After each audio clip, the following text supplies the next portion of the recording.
Good morning. Good morning.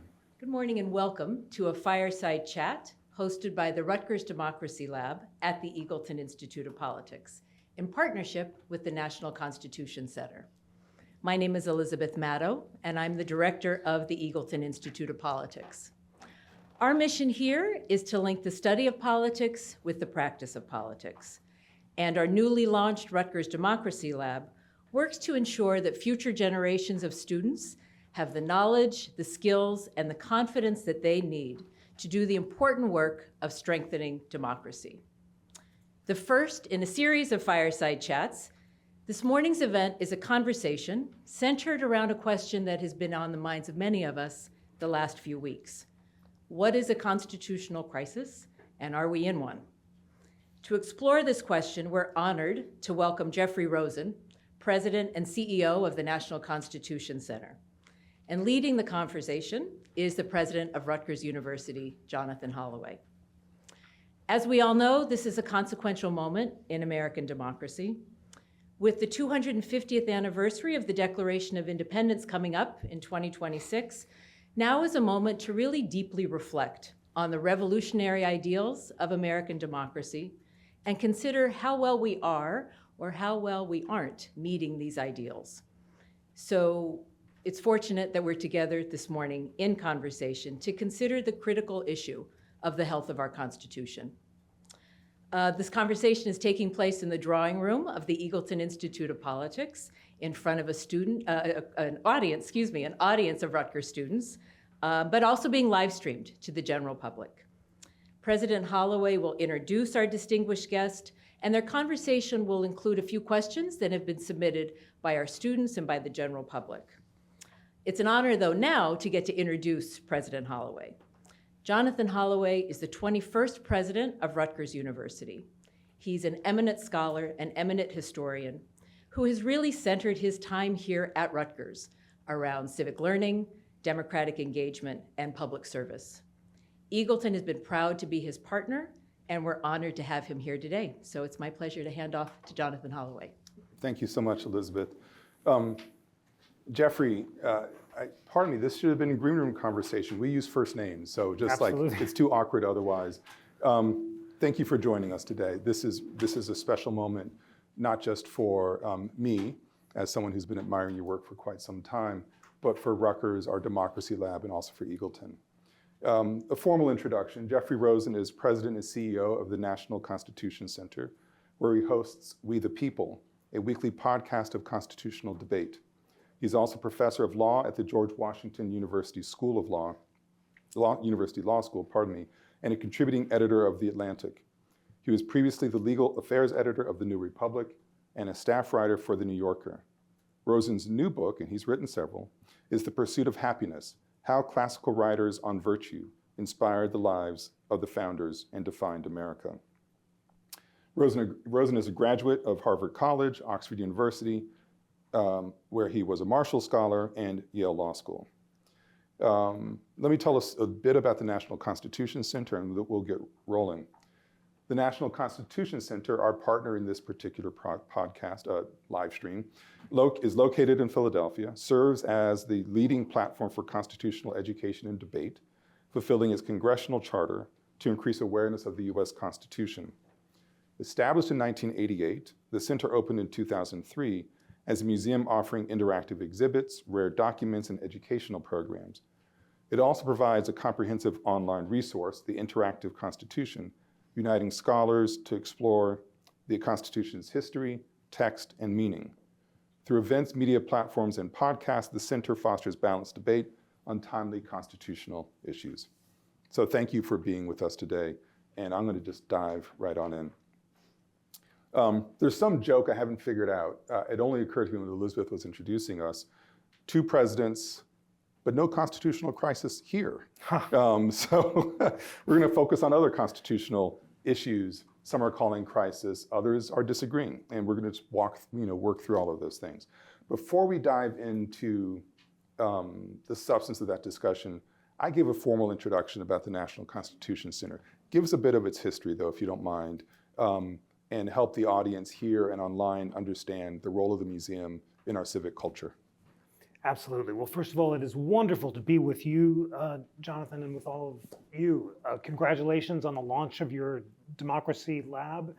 The initiative is so crucially important, and we're really looking forward to collaborations with the Constitution Center as you move forward. So on all of our podcasts and programs, I always begin by reciting the Constitution Center's congressional charter. Here it is. The National Constitution Center is the only institution in America chartered by Congress to increase awareness and understanding of the U.S. Constitution among the American people on a nonpartisan basis. What an inspiring charter. Imagine that golden moment during the bicentennial of the Constitution in 1987, when Democrats and Republicans came together and in a law signed by President Reagan, created this private nonprofit whose mission is to bring together liberals and conservatives to explore areas of agreement and disagreement about every aspect of the Constitution. So the core of what we do is hosted, as you said, on this interactive Constitution, which we launched in 2015. It's now gotten almost more than 100 million hits since we launched. It's among the most Googled constitutions in the world. You can click on any clause of the Constitution and find the leading liberal and conservative scholars exploring what they agree and disagree about. So you can find Justice Amy Coney Barrett and Neil Katyal with 1,000 words about what they agree the habeas corpus clause means, and then separate statements about what they disagree about. That modeling of respectful civil dialogue is so urgently important when it comes to the Constitution, because the Constitution, as Justice Holmes said, is made for people of fundamentally differing points of views. And this is an extraordinary polarized time, as we all know, more polarized than at any time since the Civil War. It's so important to ask people to set aside their political differences, explore issues from a constitutional perspective, give the best arguments on both sides so that you can make up your own mind. And that's the urgently important trust that our framers gave us to think for ourselves and speak as we think. You've got to read the primary sources. You have to listen to arguments on both sides. You've got to read the briefs on both sides of every issue, and then you can decide for yourself. So that's what we do. We host it on all the platforms, on the podcast, on town hall programs, and at the beautiful museum on Independence Hall, which you've got to come visit if you haven't seen recently. It's just the most inspiring constitutional view of Independence Hall in America. Now underneath these glimmering words of the First Amendment, which we brought from the museum building in DC, 70 tons of marble, 50 feet high, shimmering in this beautiful space overlooking Independence Hall. And for 2026, we're going to have a new exhibit of founding principles, a rare copy of the Constitution, which we're about to announce, and all sorts of exciting stuff. So it's a great place. It is constitutional heaven, as we say. And during these challenging times, tough times for the country, are good for constitutional debate. So we've got a lot of work these days.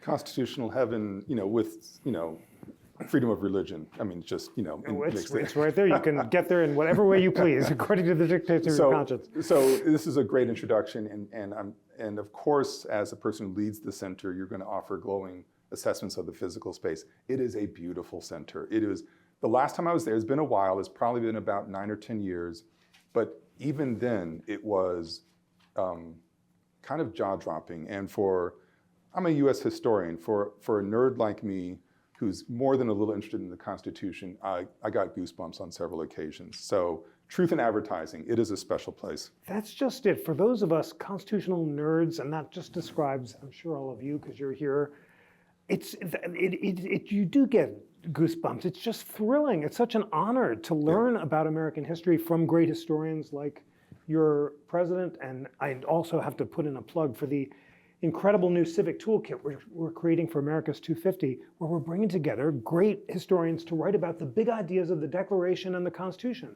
Robbie George on liberty, Danielle Allen on equality, the great Gordon Wood on government by consent, Jeff Sutton on federalism, Yuval Levin on separation of powers, Mary Stuart Bilder on the Bill of Rights, Akhil Amar is going to annotate the entire Declaration of Independence clause by clause, so you can find out where all those grievances were coming from. And this will be free and online, and we're just going to take it across America to community groups and schools, and in collaboration with Ken Burns' new amazing American Revolution film, really bring it out to all sorts of audiences. So I just have to say, you got to be mindful of the audience as always.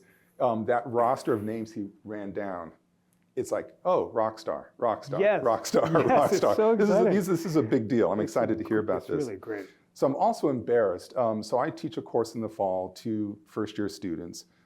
citizenship institutions in the public. And a good portion of this audience here, it's nice to see you guys are here. I'm really flattered. I know you're not here for me, but that's okay.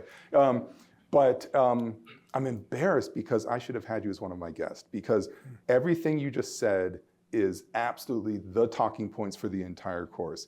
That regardless of your own one's own personal political views, we need to be talking.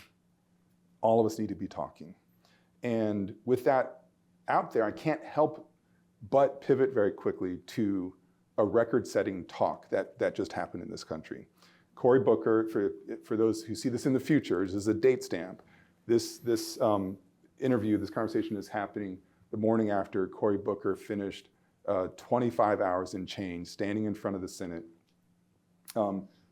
talking about, well, I'll put it this way, the moral urgency of this moment, often citing his late colleague, John Lewis, the urgency of this moment and trying to get into good trouble, but also talking about the need for conversation across the aisle, the urgent need for that. And the act itself was a declaration of the way the US government is set up, separation of powers. I mean, this is the thing that makes the Constitution so special. So since you've already talked about the need for people to speak across differences and that the museum is embodying that, why don't you walk us through a little bit the importance of the separation of powers here, of these three branches of government? Because I do think in this moment, when most people are getting information off their smartphones, which is ironically phrased, but off of their phones, and there's a lot of misinformation out there. Walk us through some basics, frankly, of the way things are supposed to be written and executed as they're written on paper. Absolutely. It's such an urgently important time for Civics 101. What are the separation of powers and why are they important? At the Constitution Center, we have one of the earliest drafts of the Constitution. It was written by James Wilson, the great framer from Philadelphia, who came up with the idea that we, the people of the United States as a whole, are sovereign, not the king and not the parliament. And that was the radical American idea of popular sovereignty. The preamble to the Constitution that ended up there says, we the people of the United States. It had initially said, we the people of the states of Rhode Island, New Hampshire, and so forth, and Providence Plantation. Wilson changed it to we the people of the United States to signal national popular sovereignty. But Wilson's first draft didn't have that we the people language. It just said, resolved that there shall be a legislative, executive, and judicial branch. That was the central idea. Why? Because in America, we don't have a king. The point of the revolution is to overthrow a king so that there's no one who's above the law and has all the power. In Britain, the king could subvert trials and order people in jail and start wars on his own, regardless of the law. Today in Russia, President Putin can throw people in jail because he doesn't like them and start wars. In America, the whole point was that we the people are sovereign, the king isn't sovereign, and that's why we parcel power out to the various branches, the president, the judicial and executive branches, and we divide power vertically as well as horizontally among the national government and the states in order to ensure that we the people have the ultimate power and the president doesn't. I have my new book, which is coming out in October, is about how the battle between Hamilton and Jefferson defined all of American history. And it begins at the dinner party that defined America. And that is not the one that's in the musical where they move the Capitol in exchange for assuming the national debt. This is a year later. It's at Jefferson's house in Philadelphia again.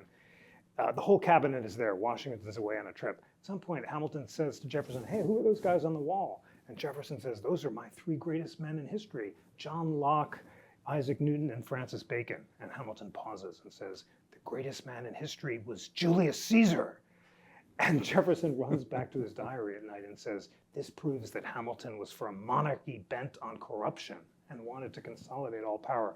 Now, Hamilton was almost certainly joking because he spent his whole life denouncing the danger of a Caesar who would ride in on horseback and lead a mob like Shays' Rebellion in Massachusetts and subvert the separation of powers, persuade the Senate to give its powers to the executive the way Caesar had subverted the Roman Senate and bribe the people in exchange for cheap luxuries and bread and circuses and assume all power. And it's that, and then that defines the rest of American politics, with the Jeffersonians claiming that the Federalists wanted to consolidate power in the executive, and the Federalists saying that the Jeffersonians were Democrats who championed the mob. And this balance between executive power and congressional power and national power and states' rights and liberal versus strict construction of the Constitution has defined all of American political and constitutional history, and that's what the book is about. But this just shows that whatever your politics, a Democrat or a Republican, everyone agrees that the president's not a king. You can't have a Caesar, and you have to separate powers among the branches in order to preserve the sovereignty of we the people. Now, that leads to the big debate that Senator Booker was introducing last night. Are the separation of powers being upset by a combination of congressional acquiescence, as Congress willingly cedes power to the president that's rightly its own, and judicial deference? And people disagree about that matter. Supporters of the current president say that Congress is very entitled to support him, and presidents ever since Andrew Jackson have wielded strong executive power on behalf of the goal of shrinking the government, and it's perfectly appropriate to do exactly what the president is doing. And opponents say the framers thought Congress was going to be the most dangerous branch, sucking all power into its impetuous vortex, to use James Madison's wonderful words. And they thought the president would just be an administrator of Congress's will. And ever since the early 20th century, we've had presidents who are insisting that they alone represent the people, starting with Woodrow Wilson and Theodore Roosevelt. And then polarization means Congress is delegating lots of power to the president. And the court is embracing a theory of the unitary executive, which is resulting, critics say, like Senator Booker, in a president who looks like a king, the very thing that the revolution was trying to avoid. So that's what makes the current moment so important historically. There are no clear answers to this question. You can, take either side of the debate.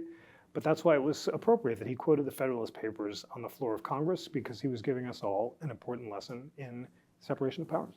Thank you for that background and analysis as well. When we think about, I'm going to just follow up a little more closely on what some of the tendrils you left there. This current administration, Trump is not the first executive to declare a desire for more and more authority. This goes across party lines. Critics will say this is a more extreme version of it. I think that's whether you like it or not, I think it's a fair statement to say. It's very aggressive. But we do have checks and balances. Certainly Congress can decide, like, hey, this sounds great by a majority, and then they're going to be working with the president. But we're seeing a lot of the current administration's initiatives being tied up in courts. Well, I use the word tied up. That could be, depends on how you look at this, right? Fairly placed in courts or tied up in courts. How do you see in this moment, there's a lot of heat about which president, whenever he has been in power, has put his judges in place. And so there's a lot of anxiety for those who are critical of Trump's aggressive agenda that these courts are not going to, they're going to bow to his will. I think it's more complicated than that, though. And I wonder, give us a bit of an understanding from your perspective of the role of the courts in this. I mean, we know what they can do, but maybe in terms of how they're behaving in this contentious moment. Well, the early days and the challenges to President Trump's executive orders are just beginning to work their way up to the Supreme Court.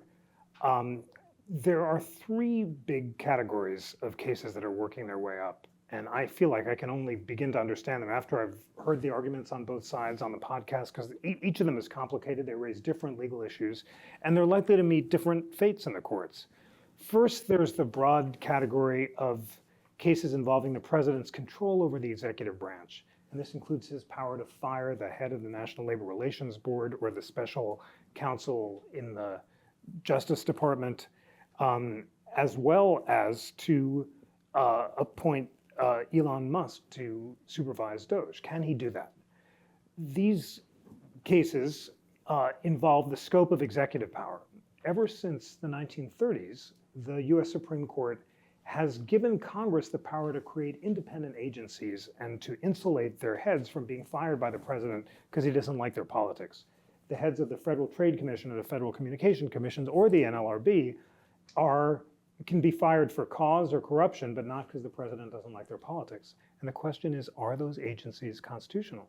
In 1930, in a case called Humphrey's Executor, the Supreme Court unanimously, 9-0, said yes, he can create those agencies.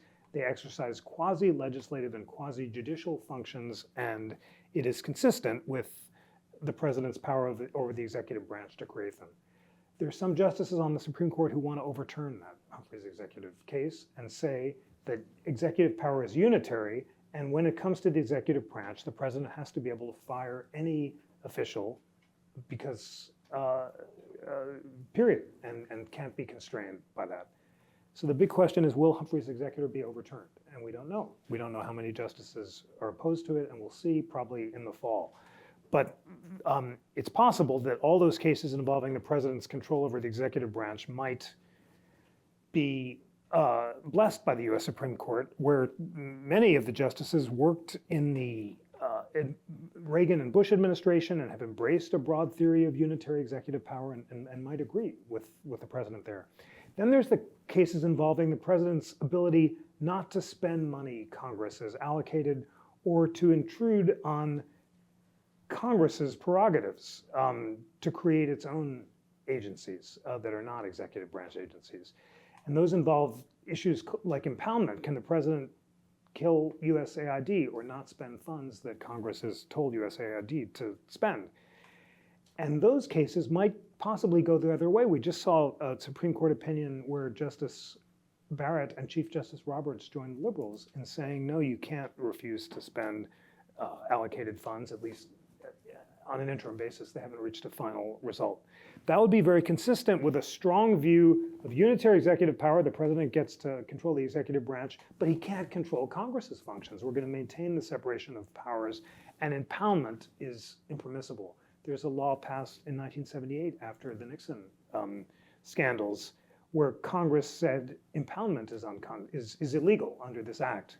Will the court uphold that law, or will it let President Trump do what President Jefferson tried to do and refuse to spend allocated funds? Again, we don't know, but maybe they'll say you can't impound, but you do have control over the executive branch. And then the third big case that's bubbling up is birthright citizenship. Can you exclude the kids of undocumented aliens from citizenship? There are no easy cases before the Supreme Court, but this is one where liberal and conservative scholars broadly think that the text, original understanding, and constitutional precedent all favor broad birthright citizenship. However, there are some textualist scholars led by Elon Werman and Randy Barnett who say, even though the guy who wrote the 14th Amendment stood up in Congress and said that undocumented aliens are covered, that doesn't matter because the text doesn't include those who don't have allegiance to the US or are under its jurisdiction, and aliens aren't. What's the court going to do? I don't know. Anything could happen, but there's a broad consensus that this is, if there's a big win for on one side or the other, the court is likely to maintain the traditional understanding that birthright citizenship for all is covered. We're going to host a great National Constitution Center debate on this with the leading scholars on both sides. And you can see from, I hope that wasn't too long, but just trying to look at the categories of cases. Don't assume Trump judges are going to vote one way or Obama judges another. As Chief Justice Roberts properly said, there are no Trump judges and no Obama judges. You have really able federal judges of all perspectives who are checking the president or upholding his views. Their conclusions have more to do with their own constitutional philosophy than their desire to help the president or hurt him. And you gotta dig into the briefs and the arguments before you make up your own minds. So do that. You don't have to go to law school. The briefs are all online. Listen to podcasts like the NCC or all these great Supreme Court podcasts. And just take the time to familiarize yourself with the big legal arguments, and then you can make an informed decision. Thank you for that. That was thorough and rich and detailed. And I'm glad this is being filmed so we can track this, because there are those three different buckets. I mean, each of them was very meaty. And you mentioned podcasts. I'm going to turn to those in a moment, but I do want to, not that he needs amplification. I mean, he's an incredible scholar. Jeffrey is an incredible scholar, an expert on these topics, but I do want to underscore this notion of a Trump judge, an Obama judge, a Bush judge. I was at a dinner event, this is a handful of years ago, truly as a guest, and the guest of honor was a journalist, I won't name names here, but a legal journalist, and there were several federal judges there. And I'm just kind of minding my business. And the heated argument that happened by one of the federal judges, because he was so resentful that journalists like this guest kept referring to people as, it wouldn't have been Trump, but as, pick a president, fill in the blank. Yeah. An Obama president, a Bush president, so on and so forth. Goes, we do not belong to the person who nominated us.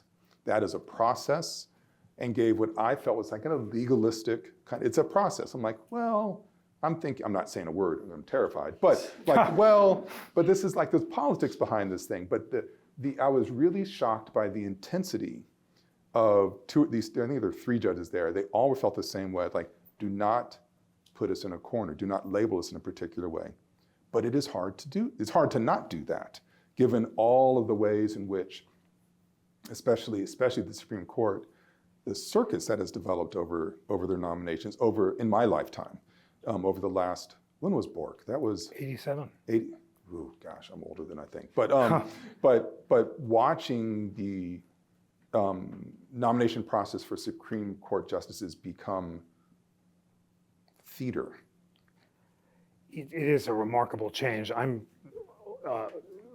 older than I We won't talk I'd be about as that well. part, yes. But in a kind of Zelig-like moment, I was a summer intern for Joe Biden on the Judiciary Committee during the Bork nomination. Oh, wow. And my footnote role in that whole thing was to do some minor research on a speech Biden gave, which he still says is one of his most important speeches, where he asserted the ability of the Senate to reject nominees because they disagreed with their substantive views. Before that, the norm had been, at least for a couple decades, that you only looked at professional qualifications and you couldn't reject based on substance. And Biden gave a speech saying you could, and ever since, for better or for worse, and there have been a lot of, an awful lot has happened since then. Mm-hmm. Things have gotten so polarized that now you can't get through the Senate unless a president controls the Senate. He can't get his nominees through. So it's been an extraordinary amount of polarization since that time. At the same time, you're completely right that there are not Trump and Obama or Biden judges. A very powerful moment on Constitution Day 2 years ago at the NCC, Judge Stefanos Bibos was there, and he was one of the 80 judges who voted against President Trump's election-related claims arising out of the 2020 election. And he was appointed by President Trump, but he said, the president is not my boss. The Constitution is my boss. And this is, you can't say it better than that. He's a distinguished conservative judge on the Third Circuit, but he was going to be guided by his views of the Constitution. And that's the case on the US Supreme Court as well. You really have to study the constitutional methodologies in order to understand how the judges are approaching things, and also understand the differences between textualism, originalism, precedent-based, natural law, structural arguments, and the difference between a textualist like Justice Gorsuch and someone who cares more about original understanding and what she calls liquidation, that is subsequent historical practice, like Justice Barrett, which is why they often diverge on important issues. The chairs of the National Constitution Center now are Justices Gorsuch and Justice Breyer. It's such an honor to have them. They are deeply committed to the project of nonpartisan constitutional education, and they're serving together because they believe in it so much.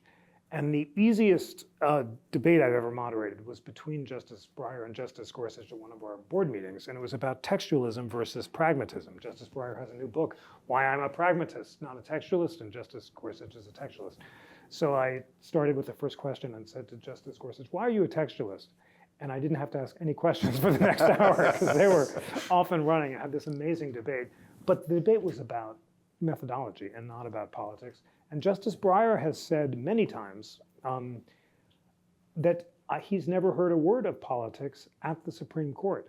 Instead, he says that justices are guided by their methodologies and political philosophies. In other words, if you're a libertarian textualist or a Jeffersonian defender of states' rights, you're going to reach different results than if you're a Hamiltonian defender of national power or of really that basic debate that Hamilton and Jefferson had. It all goes back to the debate over the Bank of the United States. Hamilton wants to construe the necessary and proper clause liberally to expand federal power, and Jefferson wants to construe it strictly to contract federal power. And that's the whole debate for the rest of American history. And the originalists don't agree about this. Justice Scalia, the late great originalist, called himself a Hamiltonian and was for an expansive vision of congressional power. Justice Clarence Thomas calls himself a strict constructionist, and they disagreed about whether or not Congress could regulate medical marijuana because they had different views of federal power. So I know this, this is complicated, but it's really interesting. If you assume it's all conservative versus Democratic judges, you're going to miss all this nuance, which actually determines what is going on before the Supreme Court. And that's why it's so exciting and important to study the Constitution.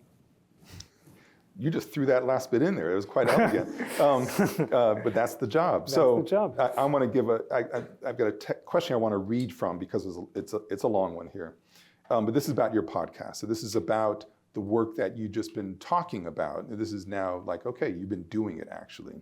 So looking at the titles of recent podcasts from the NCC, and these are the titles I want to read. President Trump's executive orders examining the legal and constitutional stakes of the president's actions. That's one. How powerful is the president? 2. The Supreme Court and the Trump administration. 3. Is DOJ breaking the law? 4.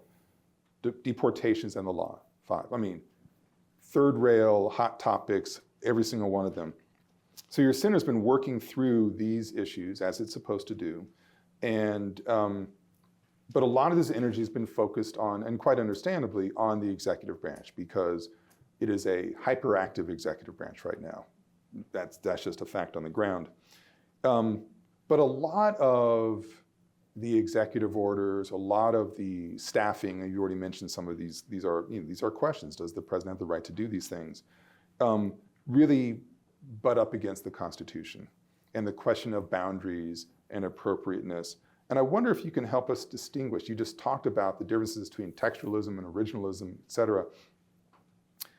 Helps understand a bit about what I'll call the boundaries of the Constitution and this moment. I mean,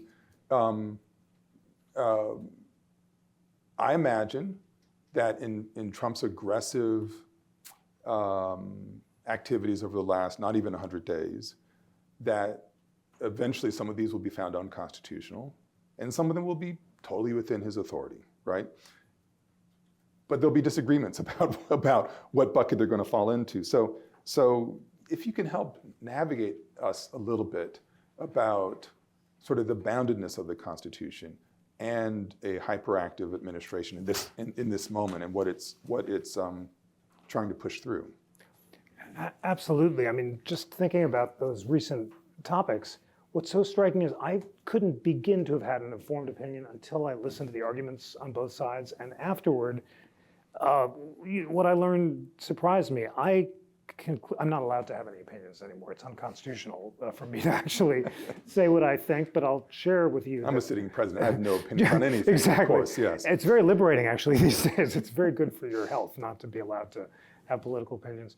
But just after listening to Michael McConnell and a great woman from the organization who's challenging the DOJ structure debate the issue, my conclusion was it was more likely than not that the US Supreme Court might uphold DOJ and Musk's role on the ground that he was not, the president can seek advice from whomever he wanted, and the formal authority was being exercised by the duly appointed agency head, and that there wasn't what's called the appointments clause issue where the you have to get Senate nomination and presidential nomination and Senate confirmation in order to serve as a so-called inferior officer. So you can decide for yourself, but if the Supreme Court is a bunch of formalists, as they tend to be on these matters, the person who's formally exercising the authority is the agency head, and the president can seek advice from wherever he likes.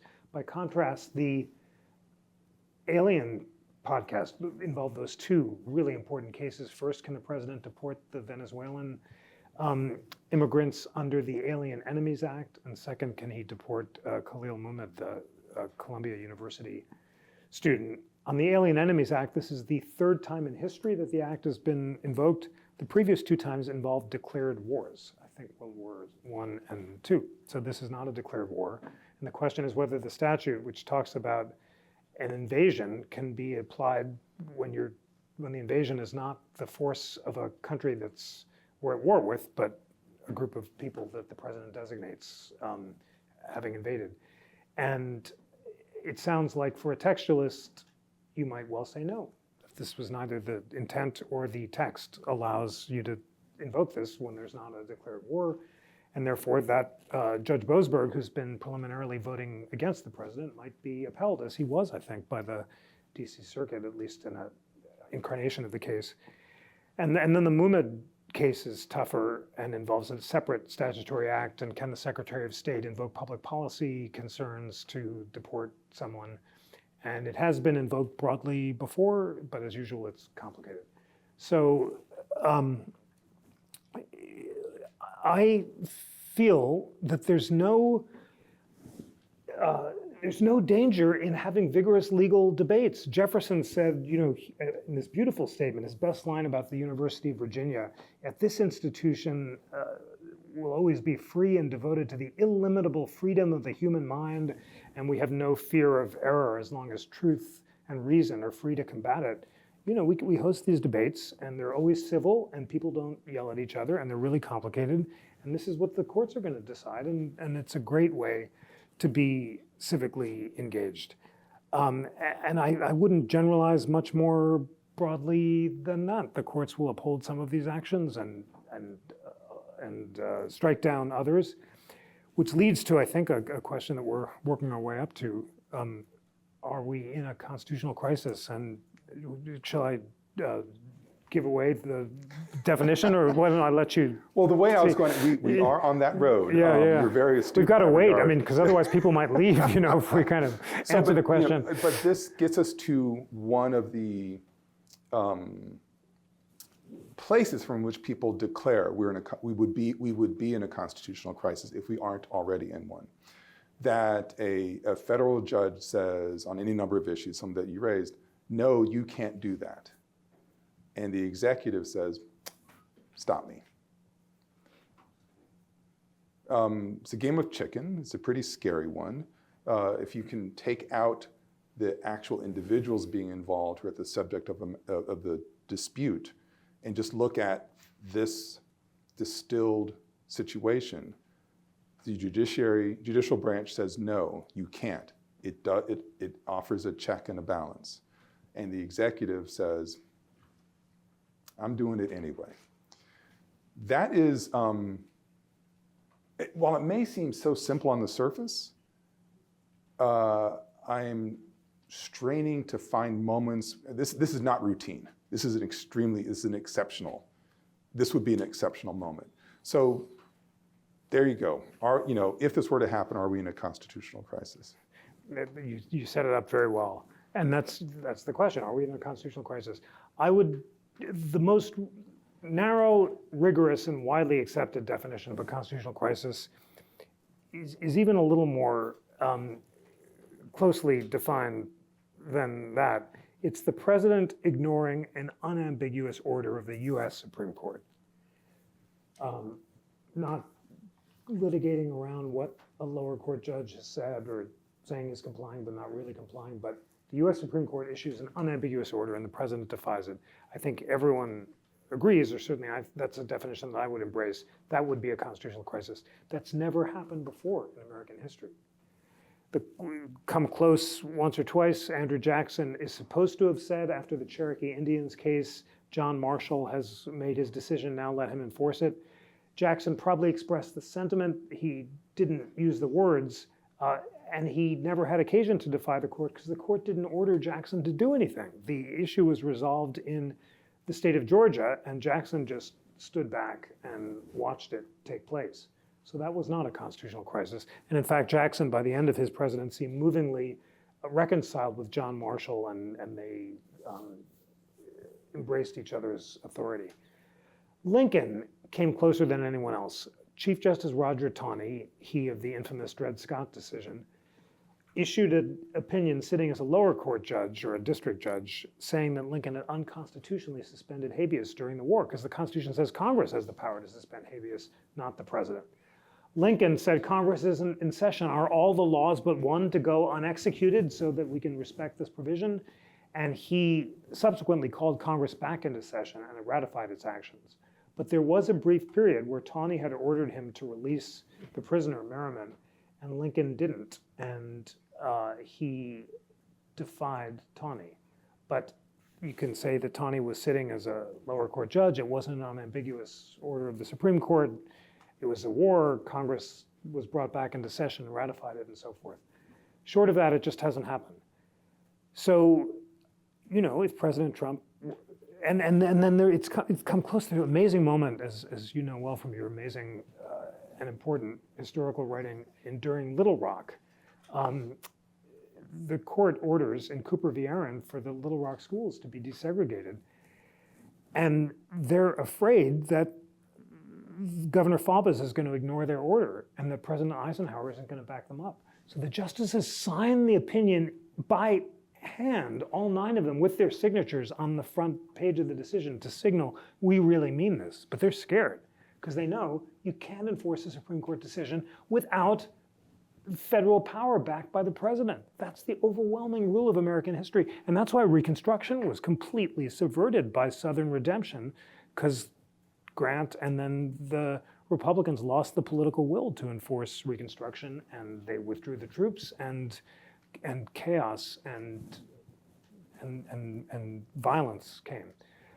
But in Little Rock, Eisenhower sent the 39th Airborne. I mean, he backed up Chief Justice Warren, even though he was not a fan of his. He thought the president has to back up the Supreme Court. So that's what it'll come down to. And you know, at the moment, President Trump has said, I obey court orders, and there's no sign that he's going to ignore an authoritative ruling of the Supreme Court.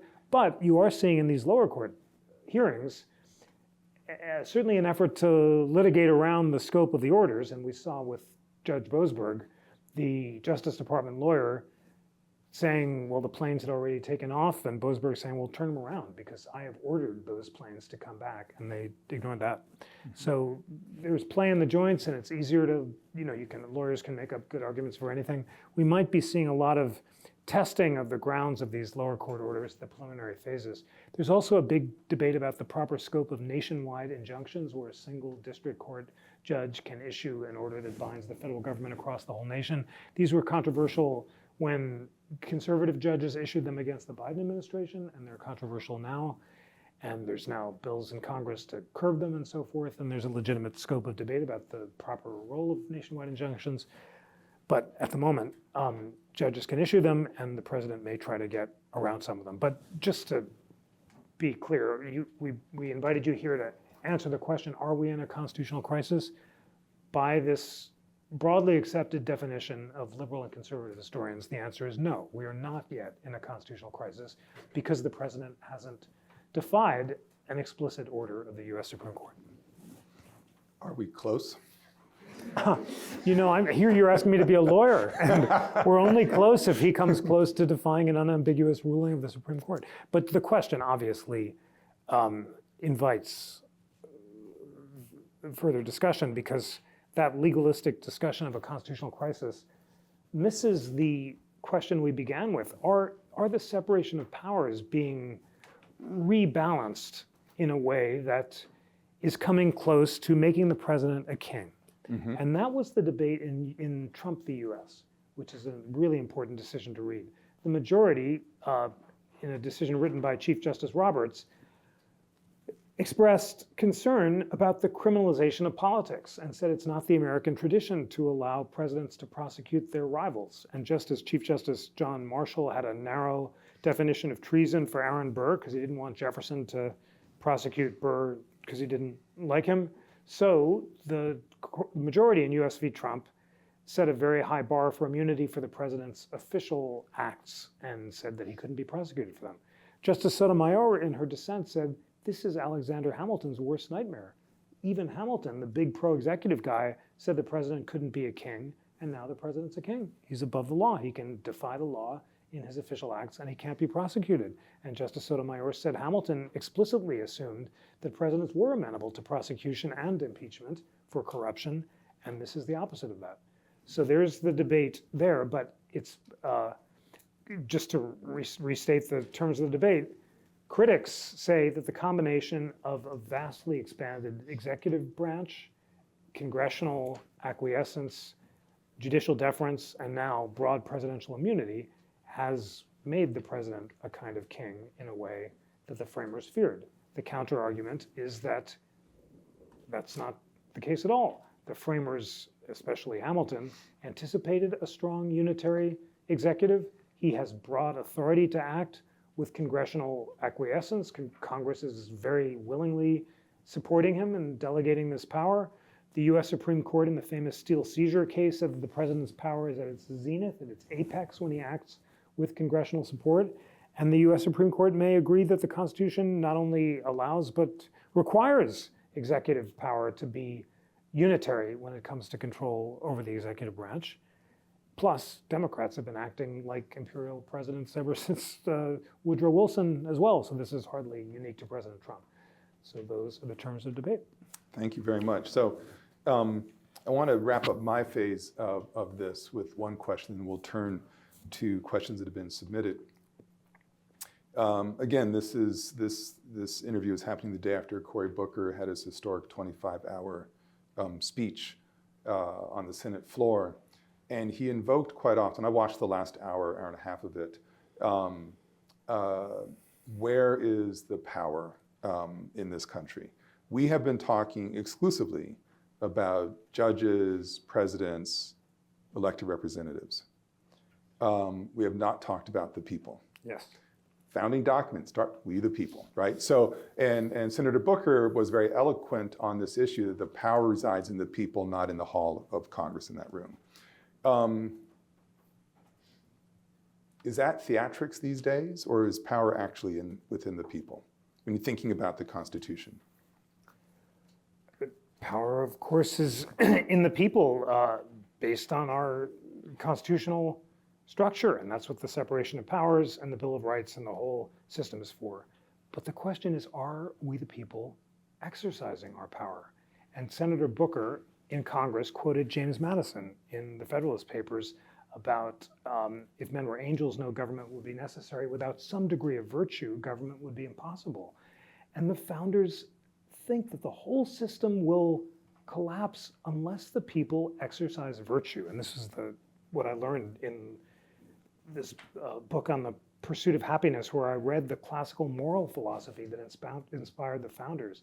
And it changed my life to realize how centrally the founders thought that personal self-government was necessary for political self-government. In other words, unless we, as individuals, take the time to educate ourselves, to read deeply, to listen to differing points of view, if we don't do that, we'll descend into factions, mobs, and be guided more by political partisan loyalty than by thinking for ourselves and being guided by reason rather than passion. And that's why Madison, who Senator Booker quoted, put so much faith in this new media technology, the broadside press, that would allow complicated arguments like the Federalist Papers to be spread across the land. And he imagined that citizens would sit in coffee houses and read the Federalist Papers, and guided by this new enlightened class of statesmen and journalists he called the literati, would discuss the Federalist Papers, and reason would slowly diffuse across the land. Now, even just to describe this, you're kind of chuckling because it's so far from the world of TikTok and Instagram and X, and the idea of literati and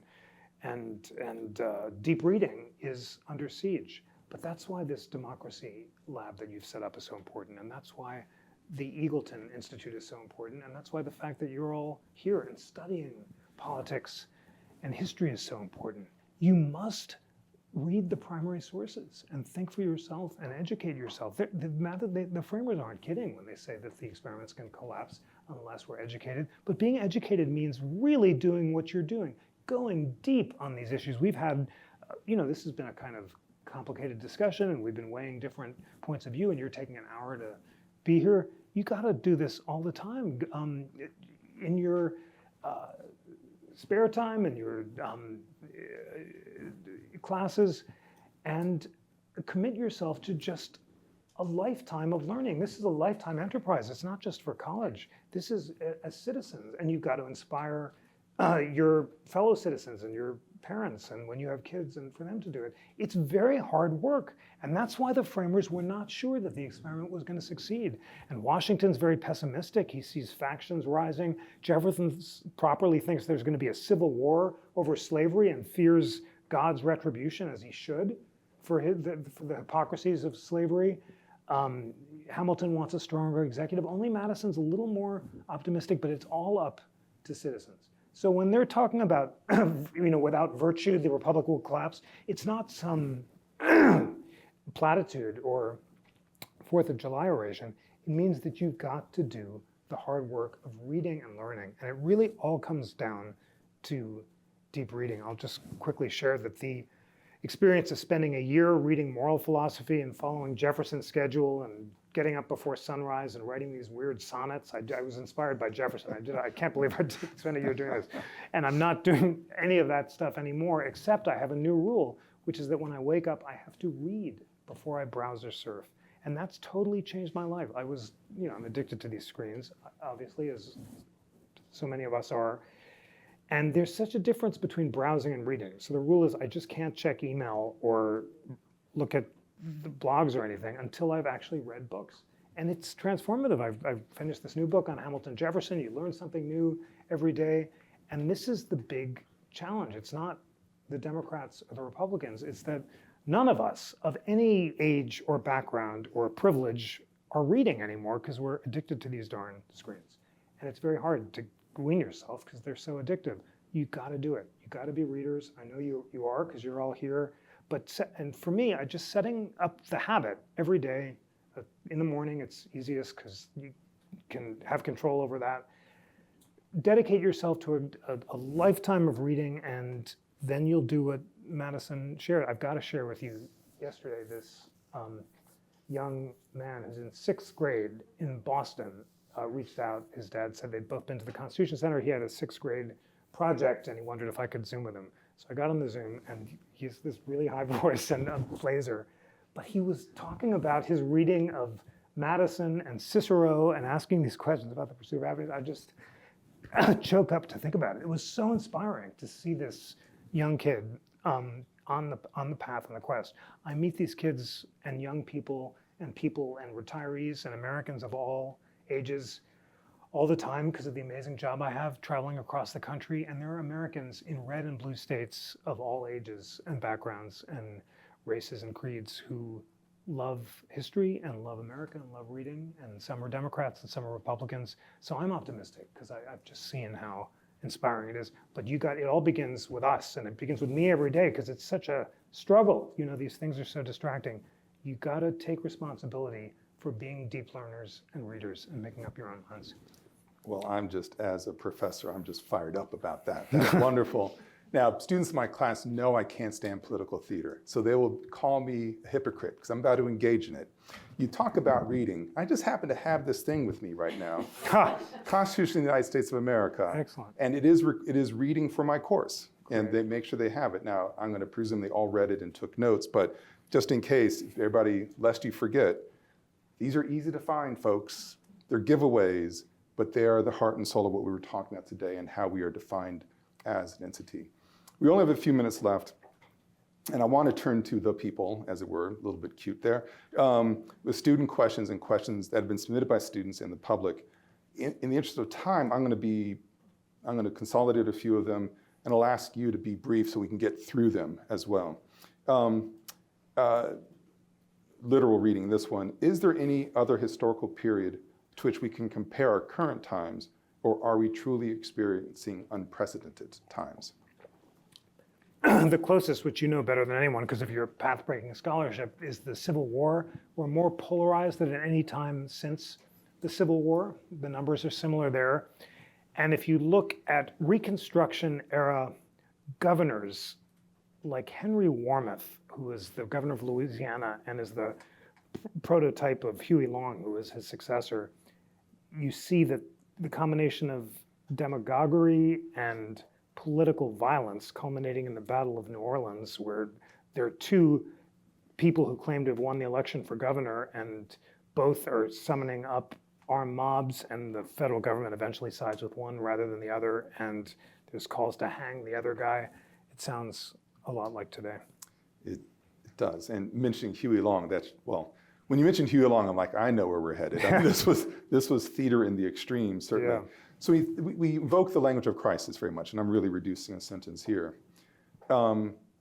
Just as historians blanch at unprecedented times, we hear that. Are we overusing the word crisis here, thinking of the Constitution? Or is that simply an inherent part of a dynamic living Constitution? I mean, I do think we're overusing the term crisis. There were a series of different groups of scholars calling crisis at different stages over the past couple weeks. And that's why I would set the bar very high, as we've done, to say you've got to defy an unambiguous court order. You don't want to cry crisis just because you disagree with the politics. And it's also, as you know so well as a historian, it's too early to say whether President Trump, for example, is Andrew Jackson or Julius Caesar, whether it's well in the scope of American liberty and populism, or whether it represents a transformation of the system. So I would avoid the term.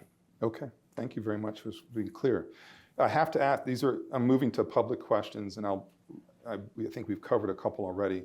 But we're at a university. What role should institutes of higher education play in, if and when we enter a constitutional crisis?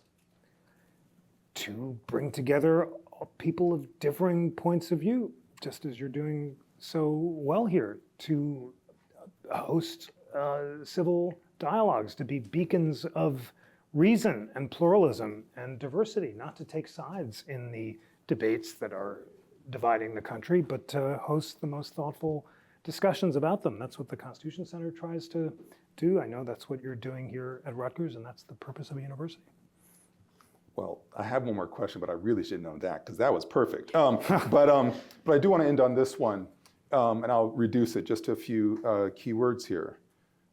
Trump, third term, would that be a constitutional crisis? Well, there's this loophole. You know, the 22nd Amendment says 2 terms, but I can't quote it exactly. But if Vice President Vance were to run with Trump as a vice president and then resign, Vance as president, Vance Trump as president, vice president. Then Trump is not being elected to a 3rd term. He's being elected as vice president. But now the 12th Amendment says you have to be qualified to serve as president in order to run. But he would be qualified to serve as president, but he'd be elected as vice president. So it's never happened before. But you know, that's the way it could happen. And Putin did try that in Russia. It is, that's a heck of a way to wrap things up because different system of government, I'd say a little bit. But the fact that you could invoke that, maybe perhaps tongue-in-cheek, but actually also in a straightforward manner, tells you that we are in a particularly challenging, unique, hedge on unique as a historian, challenging moment in US history, and that to invoke your words and to invoke that founding document, it is up to us, the we, to make sure we find our way through it. Please join me in thanking our guest, Jeffrey Rosen.